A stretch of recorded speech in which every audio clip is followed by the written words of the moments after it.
Hey YouTube, Kira Twig here, bringing you guys another one of my Yu-Gi-Oh deck profiles. Today we have another one of my fun Yu-Gi-Oh decks for you guys. This is my Time Wizard deck profile. Now the whole focus of this deck is completely revolved around the Time Wizard's effect, so you could call it a very risky deck to play because it has that coin flip where you could destroy all your opponent's monsters or in return destroy all of your monsters. So it's definitely a big gamble deck, but that's where the fun in it lies.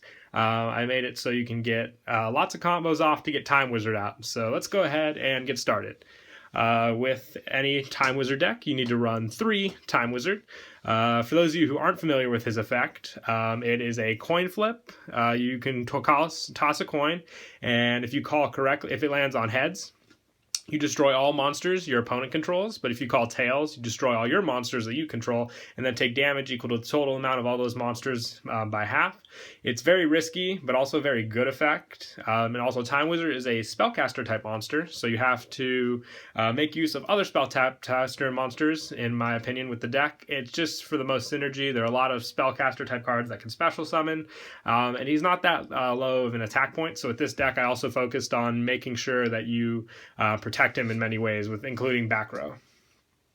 I also run 3 Shining Angel. This is so you can get out Time Wizard much faster. It is a light monster, which makes it very viable to be special summoned by Shining Angel, or you can even just sit on the Shining Angel mechanic and then wait until your last monster is the Time Wizard. Excuse me, because you don't want to destroy the Shining Angel, then special summon Time Wizard, and then lo and behold, your opponent has one more attack that's ready to go, and they destroy the Time Wizard, ruining your whole play. So with 3 Shining Angels, you can sit on them until you have the final attack over with, and you get Time Wizard out. Same concept goes for Apprentice Magician. This one lets you summon the Time Wizard face down though, so you can make use of Apprentice Magician's effect for the special summon, and then all you have to do next turn is flip summon the Time Wizard. The good thing about the Shining Angel though is you get to special summon it in attack mode, and once the attacks are finished next turn you can switch it to defense mode and play more safely that way. I also run 3 Dragotes, the Empowered Warrior, the only pendulum monster in the deck, but I like to make use of the effect. If this card in the owner's monster zone is destroyed by your opponent's attack or card effect, you can add 1 warrior or spellcaster type monster with 2,000 or less attack from your deck to your hand. You can only use the effect during the end phase. So it's really good. It searches out for the Time Wizard, and the Pendulum effect allows for a monster half attacking effect involving that. So if you need to get over a bigger type of monster with your monsters, you can use this card's Pendulum scale to reduce the attack. I don't run complete scales. This isn't a pendulum deck. I use it mostly for and only for the 2 effects that are listed on the card. You can't pendulum summon with Dragotes for the Time Wizard just because it's a level 2 and its scale is 2, but nonetheless a great search card for the deck. Same goes for Summoner Monk. I run 2 of this card just for the special summoning. The discard for the spell card to summon a level 4 monster from your deck will help to get out the Shining Angel, which can in return special summon your basically Time Wizard with this card. It's good setup. It also gives you Exceed plays if you want to. I'm not going to go into the extra deck too much with this deck, but other than that, I do like Summoner Arc as a key monster. Plus, I also run 1 Chaos Sorcerer and 1 Blackluster Soldier Envoy at the beginning, just because all the monsters in the deck are light and dark, so make use. This is your offense. Well, I would say Time Wizard is your defense and your offense, just because it'll take care of your opponent's monsters, but you still need power in the deck so you can get over your opponent's life point damage. It'd be much better if Time Wizard also dealt damage, but then I think it'd be way, way more used if that was the case. Now for spell cards, I run 2 Second Coin Toss. I might actually bump this up to 3. If we do, I will tell you what I take out for the deck. But it's basically what the card says. Once per turn, when a coin toss is performed, you can choose to redo the coin toss. If it involves multiple coins, you flip them all over again as well. With Time Wizard, if you fail, you obviously want a second chance. So second coin toss allows for that. 2 chances better than 1, like always. I also run 2 Fusion Conscriptions.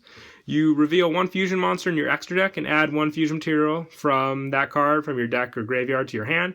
And if you do, for the rest of the turn, after this card is activated, you cannot normal summon or special summon monsters with the added card's name or activate their effects. You can only activate one fusion conscription per turn. So basically, by revealing the Thousand Dragon from my extra deck, I can search for the Time Wizard, since Time Wizard is clearly stated on the card. It's great search. I also put you to use another card in the deck, which we'll get to with this card. Like I said, you can't activate Time Wizard the turn you activate this card or normal summon it, but the fact that you can get your hand with easy search makes it much easier. You want to be able to search the Time Wizard with this deck. It's just much more easier than having to draw it. I also run 2 Mimic Clay. This card is to special summon another Time Wizard on the field.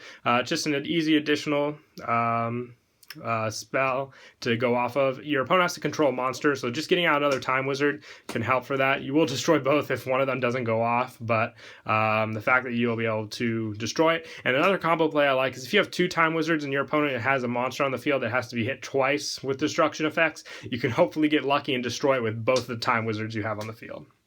I also run 2 one-shot wands. You equip only to a spellcaster type monster. It gains 800 attack, and if the equipped monster attacks or is attacked after damage calculation, you can destroy this card. If you do, draw 1 card. So you can have Time Wizard basically swing into one of your opponent's defense monsters. You'll take the damage, obviously, but then you can get the draw power off, which is what I like with this card. Plus, I run other spellcaster types as well in the deck, so I can equip them to them as well.